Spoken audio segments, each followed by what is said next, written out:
Good morning. Brecky, are you up?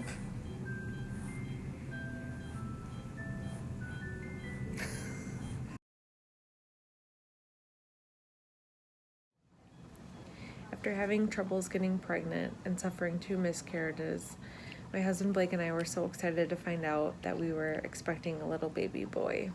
We went to our 20-week ultrasound appointment really excited to see pictures and videos of the baby, and we left there very devastated. We were told that the baby had severe heart defects and that we needed to go see a cardiologist over at Children's Hospital to get a diagnosis and a clear picture of all the heart defects. Our appointment with the cardiologist lasted 3 hours.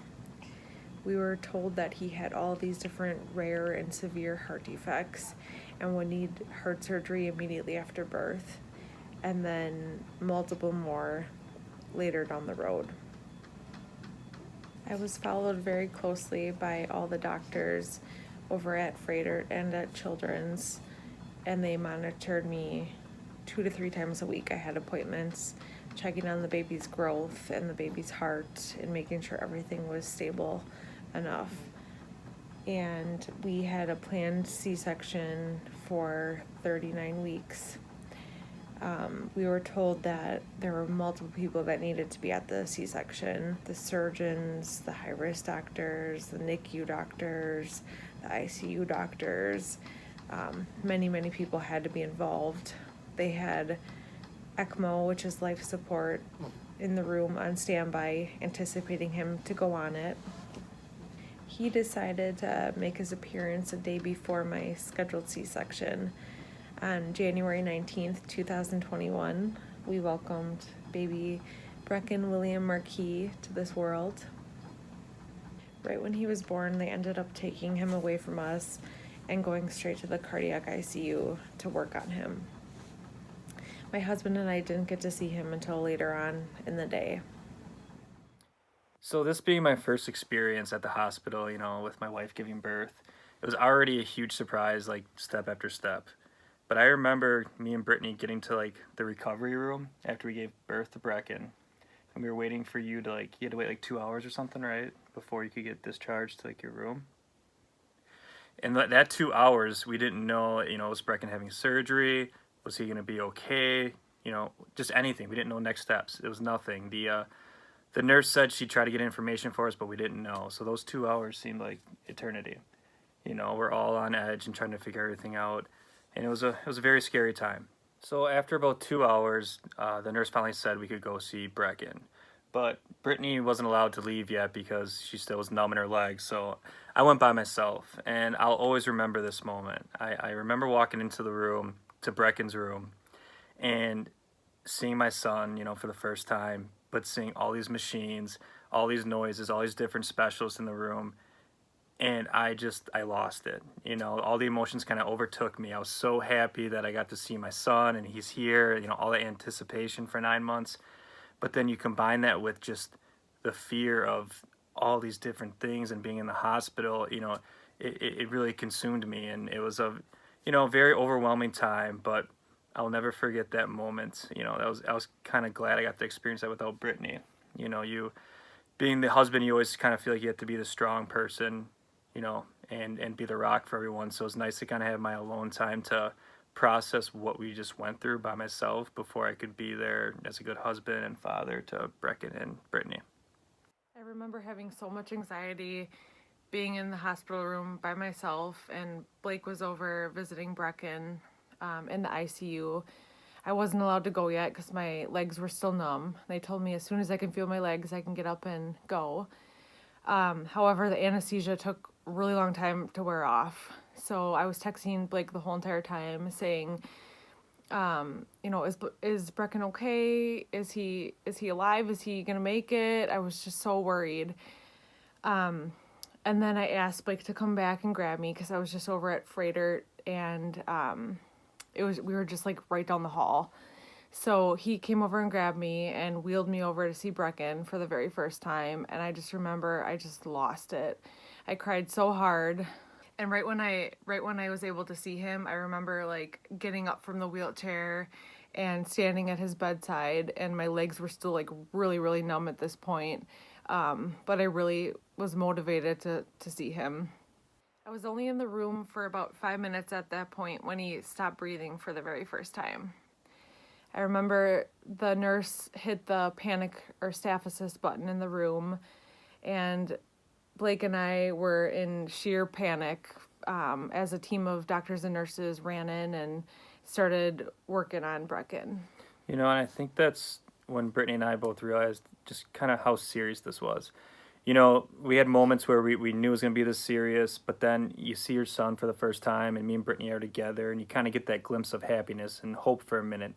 And then all of a sudden, out of nowhere, it drastically just got really scary really fast. And I remember Brittany kind of yelling at me, saying, "Are you going to get out of the way? Like, what are you doing?" And because I was just in shock. I was staring at my son. The next thing you know, there's all these beeping buttons and people rushing in the room.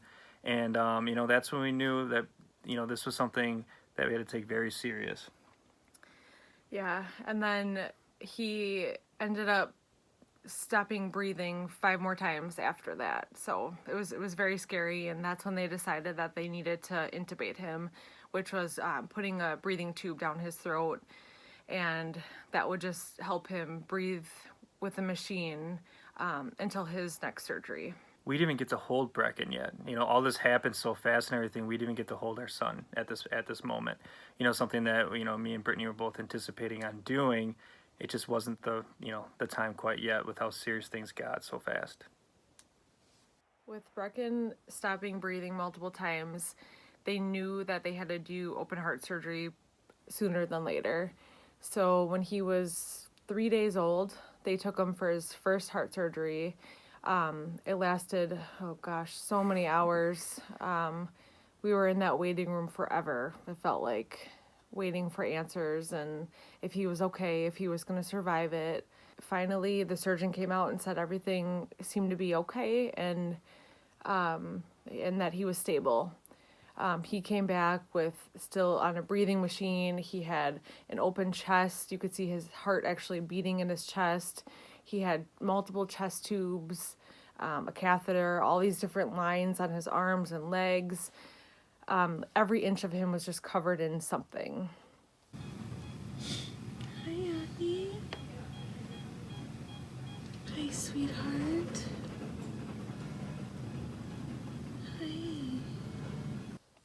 And I just remember it being so scary seeing him like that. And I think all the nurses and doctors can tell you that I was just an absolute wreck. Anytime I would look at him or anything, I would just lose it. After the surgeon came in and said, he thought the surgery went well and he was pleased with the results, Brittany and I got a chance to kind of take a little breath and went home for a little bit and kind of, showered and, saw Jackson and tried to take a breath for a minute and regroup. But then, over the weekend, his numbers started to get worse and worse and worse. And, people today now kind of joke about how Brecken loves to throw curveballs in there. Because he went from coming out of surgery, thinking everything's doing good. He's on the, up and up. He's going to keep improving. And out of nowhere, he just started decreasing and decreasing. And it had the surgeon very puzzled and had, the nurses very puzzled. And that kind of led us into having to do a second surgery, after a couple days after his first surgery, just to kind of go back in there and have the surgeon see, what's causing this. And that's when I personally realized, how unique Brecken's anatomy was and how it wasn't just a simple case compared to, some of the other heart patients on that unit. After Brecken's second surgery, the team thought that everything was going pretty well and that he was starting to improve. And a couple days later, things actually took a turn for the worse and he started declining. And Blake and I were actually driving into the hospital one morning. It was really early, like 6, 7 a.m. We were on our way to the hospital together, and we got a call from the ICU doctor saying that they're thinking about putting him on life support. When we finally walked into his room, we saw a team of doctors and nurses and everybody surrounding his bedside. And I remember they're like, we need to put him on ECMO. Just go in really quickly, give him a quick kiss, and then you guys got to get out of here. And I remember just walking in and seeing him he looked so lifeless, and I lost it. I fell to the floor and I started bawling my eyes out and screaming. And Blake and I got pushed into a room across the hall, and I really thought that was it. I thought, we're gonna have to be prepared to lose Brecken. I don't know if he's gonna make it through this. And I remember Blake just hugging me and telling me everything's gonna be okay. We're gonna get through this. Whatever happens, we're in this together, and we'll make it. Brecken ended up being on life support for a few days just to let his body rest and recover from the 2 extensive surgeries he had. And after that, they took him off and he did really well. Then we started tackling all the other things that we had to do, like get the breathing tube out, get the chest tubes out, get his chest closed up, start feeding him. We basically had a checklist of things that we had to do to move him in the right direction. So we started tackling all those different tasks, and we saw him starting to do really good. We'd sometimes have a step forward and a few steps back, but then we would eventually get back on track, and he made a lot of really good progress. The team actually was very surprised and happy with how well he was progressing. After we tackle those hurdles of getting off life support, like Brittany was explaining, we got some great bonding time with our son. We got to learn his personality. Everyone says that Brecken's got so many facial expressions.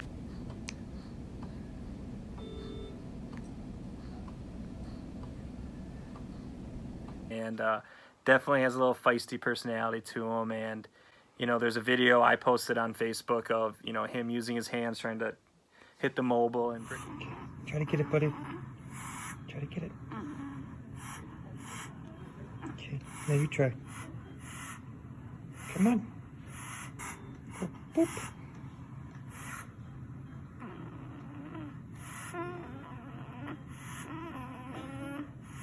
Oh, good job. You're trying so hard to do that. Yeah. Good job, man. Wow.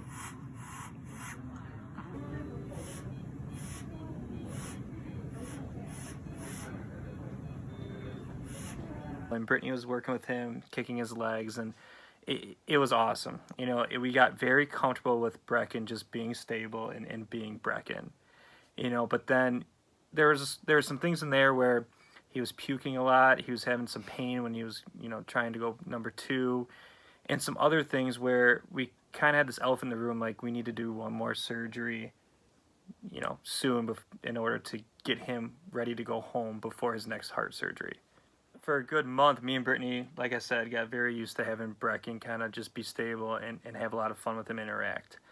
But as we did additional scans and observed Brecken, we noticed he had malrotation of his intestines, which is very common with heterotaxy.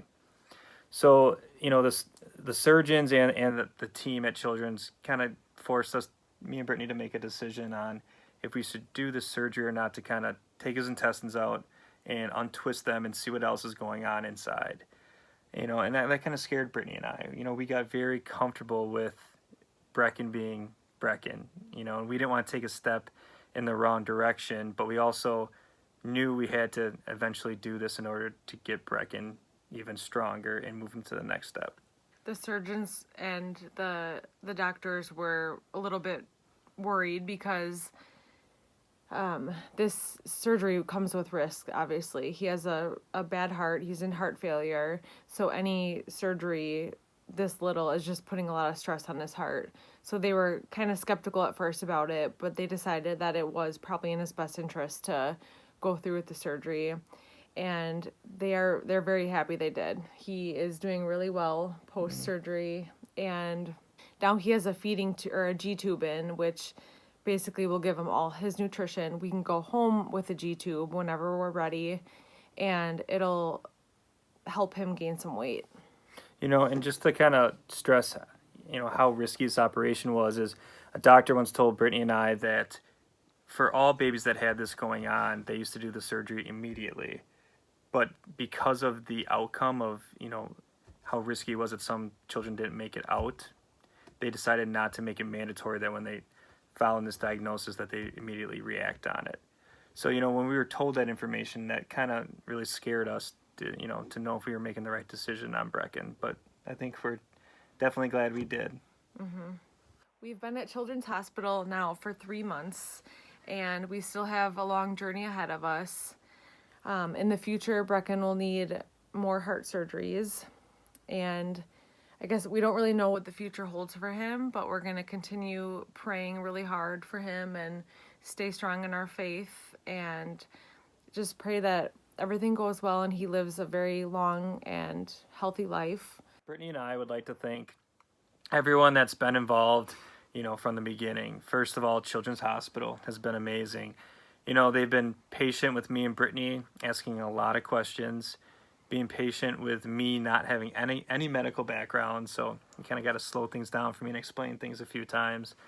Dr. Mitchell, who saved Brecken's life, more than once, and just the whole team at Children's. I feel so comfortable there, and I feel like it's a second home for us now. I want to say thank you also to Fox River Church. They've been a great, resource for us, not only, for questions about faith and just making sure we're staying positive, but just keeping the prayers going, keeping everything going. And thank you to everyone out on Facebook and just our personal friends for just reaching out to us continuously. I think Brecken has personally taught me a lot that I'd like to thank him for. You always think that your problems are big and you're so busy and you have all these things going on, but Brecken's really taught me what's important to life, and that, even in circumstances where your back's up against the wall and, you want to give up, you don't. I mean, Brecken has fought, and I'm so proud to call him my son. Thank you so much for all the love, prayers, and support. We love you guys so much, and we're so thankful for all of our friends and family that are getting us through this difficult time. I love you. I want you to come home, Brecky. I love you, Brecky. I hope you like your new room. I will fight for you. I always do until my heart is black and blue. And I will stay with you. We'll make it to the other side like lovers do. I'll reach my hands out in the dark and wait for yours to, until I can wait for you. I'll wait for you. 'Cause I'm not giving up, no, not yet. Even when I'm down to my last breath, even when they say there's nothing left. So don't give up on. I'm not giving up, no, not me. Even when nobody else believes, I'm not going down that easily. So don't give up on me. Now I'll hold on to you. No matter what this world will throw, it won't shake me loose. I'll reach my hands out in the dark and wait for yours to, until I can wait for you. I'll wait for you. 'Cause I'm not giving up, no, not yet. Even when I'm down to my last breath,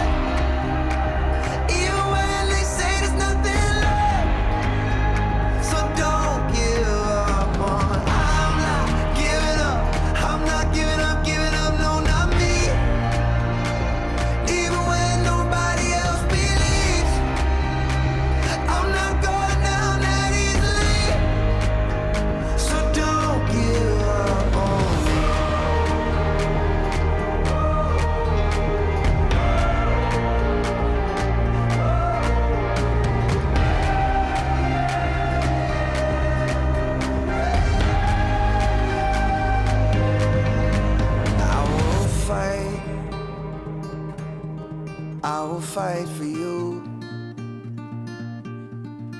I always do until my heart is black and blue. Yeah.